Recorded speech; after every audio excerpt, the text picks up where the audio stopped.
Hey everyone, welcome back to the Clueless Dad. Today is part 2 in our series on baby modeling. So if you haven't seen my first video, click up in the corner to see it. But basically, in that video, I try to introduce the basics of how to try out for baby modeling jobs and baby acting jobs, and also briefly explain the process to land the job, what happens when you get the job, what happens when the job is over, etc. So for this video, we should take a giant step back and focus on a topic you need to consider before even trying out for the job. And so the question is, should you even be doing this? Is it worth the trouble? What's the likelihood of success? So I'm just going to kind of lay it all out there, and if nothing else, at least now you guys know before you try it out.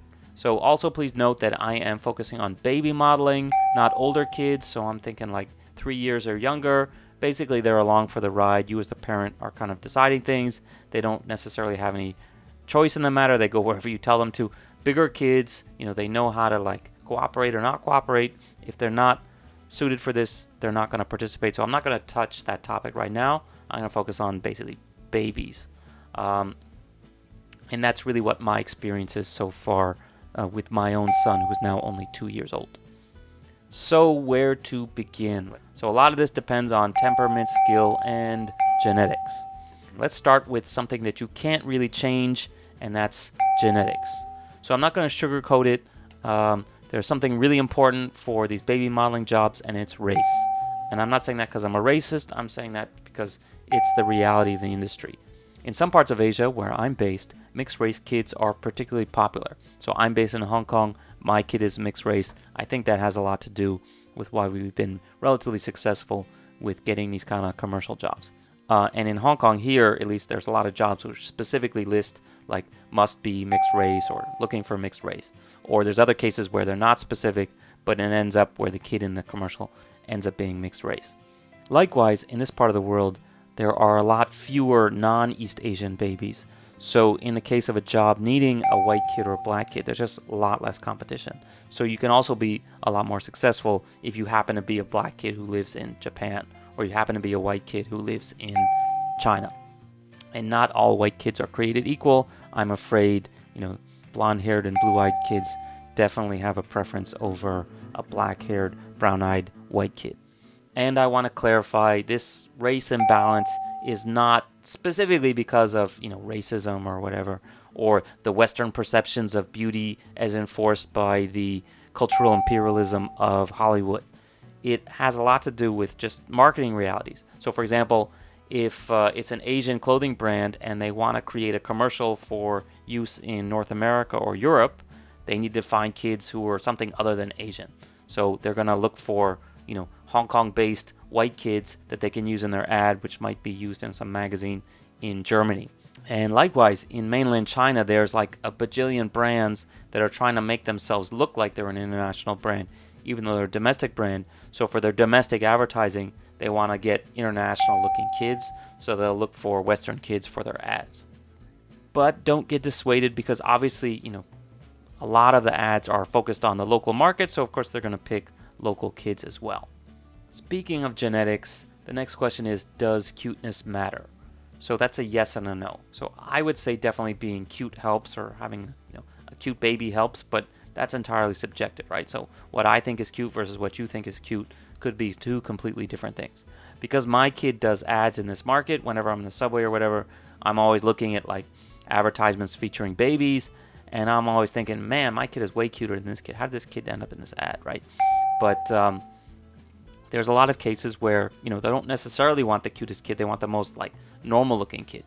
So, does it help? I think it doesn't hurt, but necessarily doesn't mean that you're going to get every job, or your not cute baby is going to not get any job. That said, like, if your kid is kind of ugly, if everybody agrees your kid is ugly, maybe you should think about something else.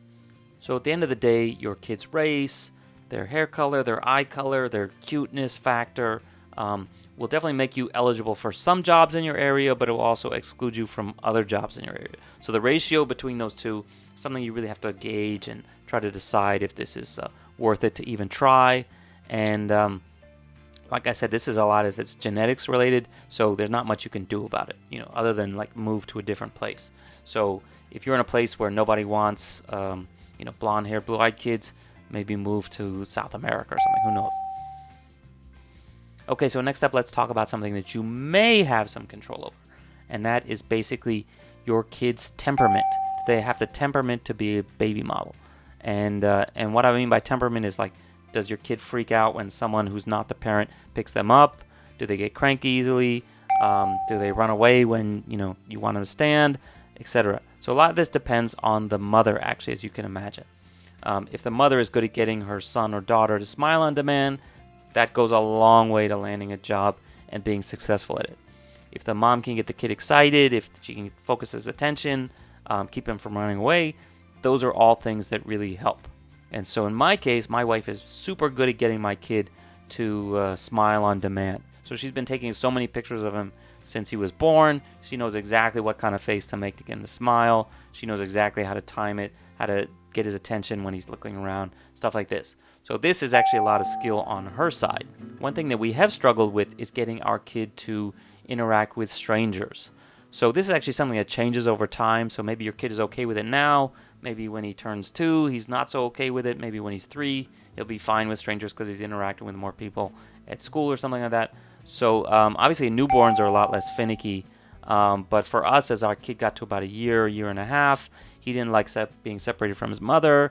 He didn't like other people picking him up, etc. So we had a lot of cases where he's filming a commercial with like an actor playing his mom or dad, and that guy's supposed to pick him up or have him play in front of him. And as soon as they would put him down, my kid would just run off camera straight to his mom.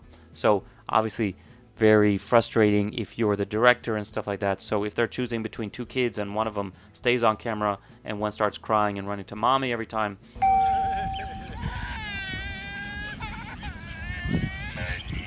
the likelihood of you getting cut from the commercial is definitely a lot worse. So I would at least recommend that you try to expose your kid to strangers, in advance when you're trying to try out for jobs. Make sure that it's not the first time he's ever picked up by a person who's not his mommy, for example. So next up is another critical factor, which for lack of a better term, I will call flexibility. And so this is not necessarily skill. This is just a situation of not the kid's life so much as you, the parent's life. So in my last video, you get a kind of an idea of how much time is involved when doing these kinds of jobs. So between the castings, the fittings, the last minute schedule changes, the shooting days, etc., I would say that you basically need to have one full-time parent supervising the kid in order to get these kind of jobs. If you can't make it to the casting because it's on a weekday, you're not going to get a job, right? The number of jobs who will do the casting and the fitting and the shooting on the weekends because you have a full-time 40-hour-a-week job is basically 0. So you need to have someone who has a flexible schedule. So if you can work from home or you have a relative who can watch your other kids while you take the baby to the audition, that definitely helps a lot. And if you have the flexibility to take a last-minute audition, the likelihood of your success goes way, way up. So in my case, my wife is a full-time mom. I basically work a full-time job, but even my schedule is relatively flexible. So we've had in the case where, for example, my wife ended up shooting a commercial on one day and my kid shot on the other. So the day that my wife was shooting, I had to watch the kid, and she gave me basically like 48 hours notice, and I was like, okay, today I'm going to work remotely, and I was able to watch the kid all day.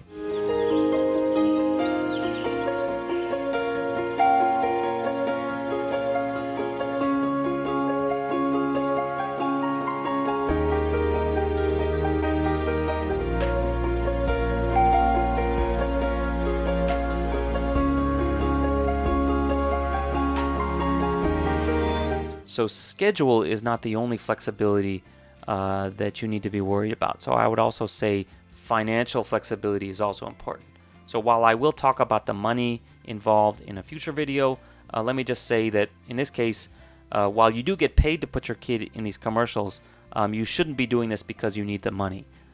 It's just a horrible investment in that case. So the amount of time you have to spend versus the financial reward versus the likelihood that your kid's going to be, the next child star is a pretty bad bet.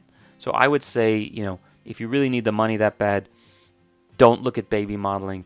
If you're comfortable and you're sort of doing it for fun and experience, and you can afford to get the job or not get the job, you have the financial wherewithal to drop everything and run to a casting, then you can try it. You can take your chances. But if you're gonna, like miss your rent payment because you had to cancel your work shift to take your kid to an audition, definitely don't do this. So that's basically it. I mean, really, like, that's just the basics. That's the tip of the iceberg. So if your kid has got the right looks, and if your kid has the right temperament, and if they're good at dealing with strangers, and you are good at getting them to smile on demand, and if you have a flexible schedule, and if you have time and money to burn, then maybe, just maybe, you're ready to try out for some baby modeling jobs. Because knowledge is power. Okay, so that's it for today. Definitely check out our future videos. I've got a bunch ready. I've already written the script for some of them. So if you like this, give us a thumbs up. Consider subscribing. Refer this to your other friends who might be considering it. And if you have any questions or comments, leave them in the comments section below.